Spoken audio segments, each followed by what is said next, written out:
Hello friends, అందరికీ నమస్కారము. Friends, Rayalaseema ప్రయాణికుల కష్టాలు అయితే తీరబోతూ ఉన్నాయి. సో రీసెంట్గా ఇండియన్ రైల్వే రాయలసీమ ప్రయాణికులందరికీ కూడా ఒక భారీ శుభవార్తనే చెప్పడం జరిగింది.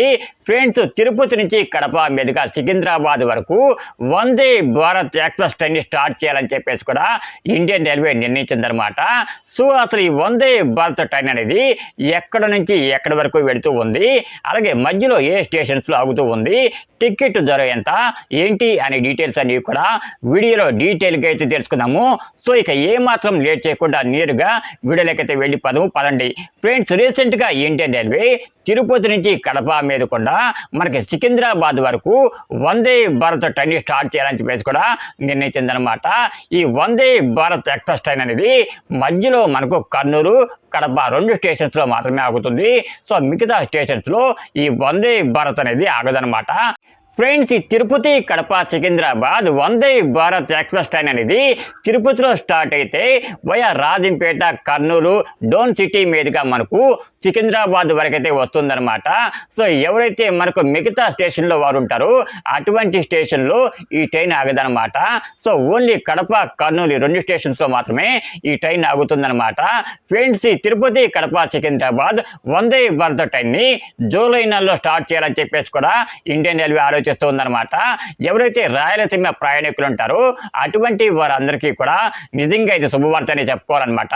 చాలా రోజుల నుంచి రాయలసీమ ప్రయాణికులు మా రూట్లో కూడా వందే భారత్ ట్రైన్ని స్టార్ట్ చేస్తే బాగుండని చెప్పేసి అనుకుంటున్నారనమాట. సో వారి కల ఇన్ని రోజులకు నిజమైందనమాట.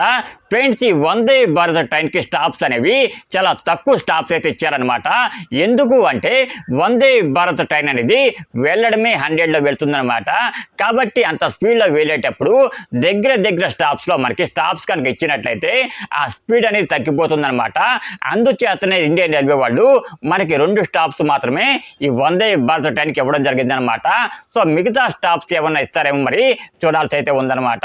ట్రైన్ స్టార్ట్ అయిన తర్వాత మనకు అసలు ఏ స్టాప్స్ ఇచ్చారు ఏంటి అనేదంతా కూడా మనకు తెలుస్తుందన్నమాట. ఫ్రెండ్స్, ఈ వందే భారత్ ట్రైన్కి తిరుపతి నుంచి కడప వరకు మనకి దాదాపు 600 రూపాయలు అయితే ఉంటుందన్నమాట.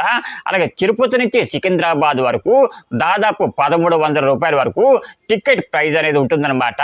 ఫ్రెండ్స్, మీలో చాలా మందికి వెంకటాద్రి సూపర్ ఫాస్ట్ ఎక్స్ప్రెస్ అనేది తెలిసే ఉంటుంది.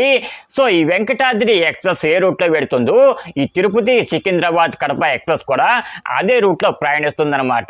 సో ఎవరైతే రాయలసీమ ప్రయాణికులు ఉంటారో అటువంటి వాళ్ళు ఒకసారి ఈ ట్రైన్ అనేది మీ స్టేషన్లో ఆగుతుందా లేదా అని చెక్ చేసుకున్న తర్వాత మాత్రమే మీరు టికెట్ని బుక్ చేసుకోండి. ఫ్రెండ్స్, ఈ వీడియో కనుక మీకు నచ్చినట్లయితే తప్పకుండా ఒక చిన్న లైక్ అయితే వేయండి. లైక్ వేయడమే కాదు, మీ ఫ్రెండ్స్ అండ్ ఫ్యామిలీ మెంబర్స్ కూడా షేర్ చేయండి.